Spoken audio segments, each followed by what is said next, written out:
The next station will be Fortuna 69. Balancing Warframes is determined around how popular or good they are most of the time, and that's usually determined by how well they're capable of doing something specific, whether it be speed-running missions, killing the most amount of enemies in the shortest amount of time possible, or just being able to generate as much loot as possible. Sometimes, nerfs are completely justified.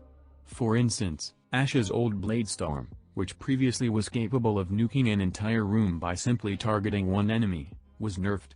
Although Ashe was also very much abused for focus farming in the old days where Draco was the hotspot for Affinity and Tonker was completely meta, his Bladestorm got gutted because, well, it was overpowered. Other times, nerfs occur either out of nowhere or for unspecified reasons, similar to what happened recently with Wukong's Cloudwalker. Why? But, since Warframe is a PvE game, damage, farming, and tanking are virtually the most important things that a Warframe can do. Since it's players versus computer-controlled enemies, there's almost no point in having to worry about balance, or at least not as much worry compared to regular PvP games. So, with that in mind, what exactly makes a Warframe overpowered, quote-unquote? You could simply say that it's entirely based on whatever is the strongest, and although that's not entirely wrong, that isn't entirely correct either. Warframe popularity is almost tied exactly to how strong a Warframe is, which is why you'll see more Mesa players than Nyx or Hydroid players running around. Or, if you're doing Sanctuary Onslaught, Saren is a guaranteed sight, as her entire design was basically built for Sanctuary Onslaught. The vast majority of Warframe nerfs over the past few years have been correlated directly to how popular Warframes are, because after all, the best Warframes are the ones that are the most powerful, unless you're a masochist that strictly plays whatever is non-meta. For instance, in the old days Mag's greedy pull augment was a necessity for void farming, purely because it made gathering loot for the squad extremely simple. Given DE's confusing yet harsh stance against Universal Vacuum, that got quickly nerfed. Mag had a brief resurgence before her rework, as her shield polarize ability was literally a tile-set-size nuke for Corpus enemies, which made her be played very often in Corpus missions, most noticeably Triton, which back in the day was a popular farming spot for fusion cores. Of course, her rework changed that.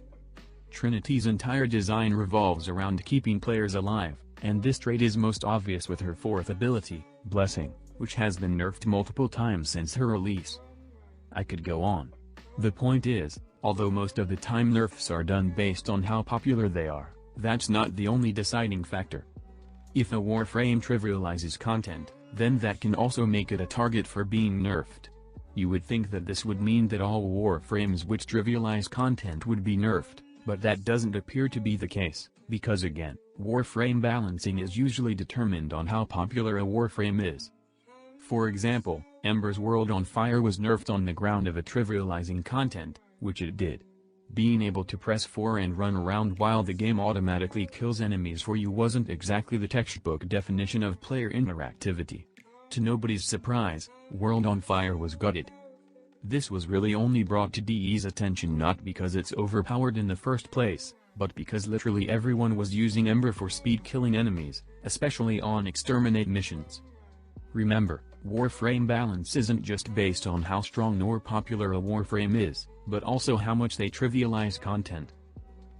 Back in the early days of Warframe, Loki was regarded as one of the best if not the best Warframe in the game, simply because he and Ashe were the only two Warframes back then who could turn invisible, and Loki's had a longer duration. On top of that, Loki's radial disarm was invaluable, as this was in the era where crowd control was widely utilized over damage, and being able to forcibly revert enemies into using melee weapons made high-level content less of a pain to deal with. Was Loki overpowered? Back then, that was debatable. However, that argument only came up because Loki had a very simple but very good design. Nowadays, he's not exactly top tier anymore, but he's not bottom of the barrel either. Despite having seen the least amount of changes out of any Warframe in the game, Loki is still a good Warframe to pick up and play with, although he's nowhere near as meta as he used to be. Despite the fact that Loki had a very noticeable presence in the game, especially during the early years, was he ever nerfed just because he was popular? No. Unlike Ember or Mesa, Loki never really broke the game, quote-unquote, because Loki naturally became less popular as Warframe evolved, due to the rise of damage over crowd control and utility. It's safe to assume that DE's philosophy for balancing Warframes revolves around three specific points: how popular a Warframe is, how long it's been popular, and how frequently other similar Warframes are used instead. However, there are still times when DE doesn't nerf Warframes that are clearly overly strong without any explicitly given reason. As an example, look at Octavia. Octavia is a Warframe that is capable of taunting enemies, removing enemy aggro, giving basically permanent invisibility to teammates, buffing allied armor, speed, multishot, and melee damage, and also increasing all player damage up to a maximum of double damage, without any additional power strength. In my opinion, Octavia is the definition of a sleeper OP Warframe, purely because of how strong her effects are and how easy she can accomplish them, because min-maxing with Octavia's mana cord is a thing.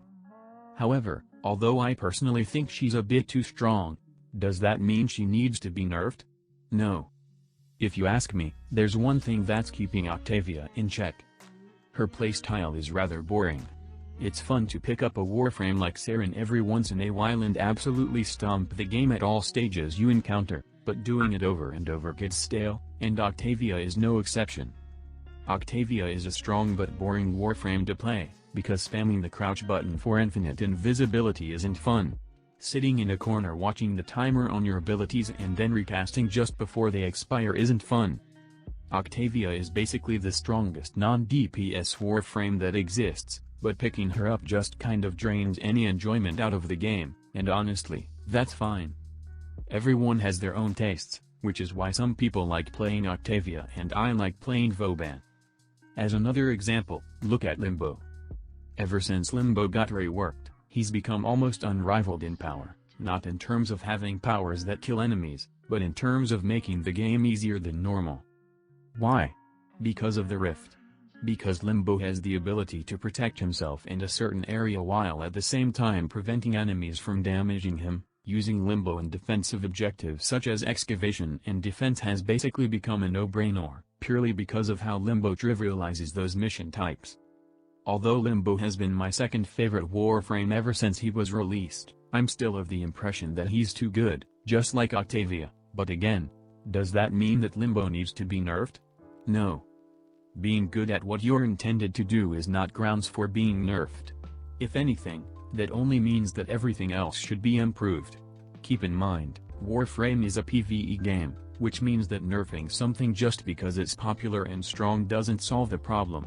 It only just pushes the problem somewhere else. There's a reason why we've gone through several different farming nodes, after all. Nerfing something based on popularity or strength doesn't always work, because that can result in situations where choices that were once good become bottom of the barrel only because everything else was already bottom of the barrel. Warframe reworks exist for a reason, but unfortunately waiting for them to arrive can sometimes take an absurd amount of time, but that's an entirely different problem, namely, mismanagement. Thank you for watching.